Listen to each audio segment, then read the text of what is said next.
ఇవాళ కాంగ్రెస్ గవర్నమెంట్ అన్ని పత్రికలకు పెద్ద పెద్ద పేపర్ యాడ్లు ఇచ్చింది. ఆ పేపర్ యాడ్లు ఏంటంటే ఫ్రంట్ పేజ్ మొత్తం యాడ్స్.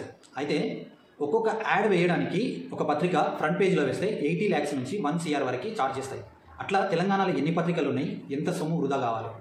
ఓకే, వీళ్ళు ఏమైనా చేసినా చేసుకున్నారా అంటే పాత యాడ్నే మళ్ళీ రిపీట్ చేశారు. ఎలక్షన్ల కంటే ముందు ఏదైతే వీళ్ళు ముద్రించుకున్నారో అవి ఇచ్చేసినామని చెప్పేసి ముద్రించుకున్నారు. అయితే ఇక్కడ వాళ్ళు వేసిన యాడ్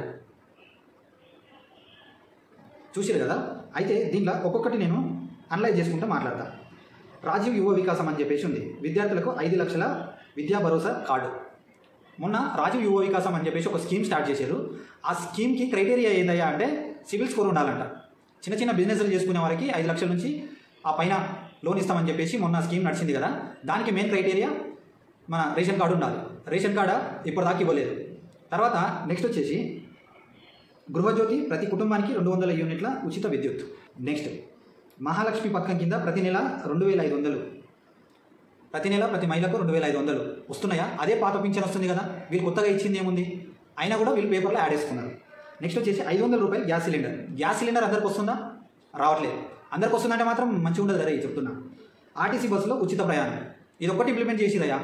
ఇది కూడా దీంట్లో ఎన్ని లక్షలు ఉన్నాయి, ఆర్టీసీకి వీళ్ళు ఎంత బకాయిలు ఉన్నారు అనేది మనం ఒక వీడియో చేసినా, కావాలంటే వెళ్ళి చూడండి.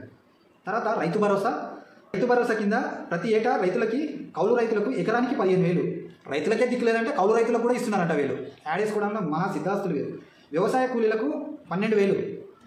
ఏ వ్యవసాయ కూలీకి ఇచ్చారో ఇంకా మీరే చెప్పాలి. తర్వాత వరి పంటకు 500 బోనస్. ఏడున్నాయి? ఇందిరమ్మ ఇల్లు లేని వారికి ఇంటి స్థలం 5 లక్షలు. ఉద్యమకారులకు 250 చదరపు గజాల ఇంటి స్థలం. ఇల్లు లేని వారికి ఇందిరమ్మ ఇల్లు అని చెప్పేసి ప్రాసెస్ స్టార్ట్ చేశారు. ఒక్కొక్క ఊళ్ళో ఎన్ని అప్లికేషన్లు తీశారు, ఎంతమందికి వీళ్ళు ఫైనలైజ్ చేశారు, అది కూడా ఎవరికి ఇచ్చారు? ఇప్పటిదాకా ఒక ఇటుక పిల్ల కూడా పెట్టలే.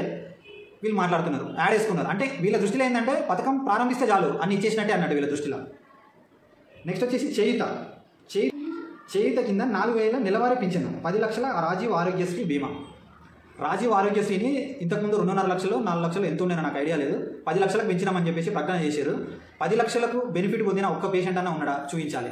4,000 రూపాయలు చేయూత, అది ఎవరికి చేయూతనే ఎవరికి ఇచ్చిరో అది దేవునికే తెలియాలి. హైలైట్ జోక్ ఏంటంటే కాంగ్రెస్ గ్యారంటీలతో మొత్తం ప్రయోజనాల విలువ 2.5 లక్షలు ప్రతి ఒక్క కుటుంబానికి. ఇవన్నీ మీరు క్యాల్కులేట్ చేసుకోండి ప్రజలారా. వీళ్ళు ఏమేమి చెప్పారు, ఎంత ఇచ్చారు, ఇవన్నీ ఎందుకు వినిపించినా అంటే వీళ్ళు దీంట్లో ఎంత ఇంప్లిమెంట్ చేసిరు అనేది మేము చెప్పాల్సిన అవసరం లేదు. మీకు అన్నీ తెలుసు. అనలైజ్ చేసుకుని మీ నిర్ణయం మీరే తీసుకోండి.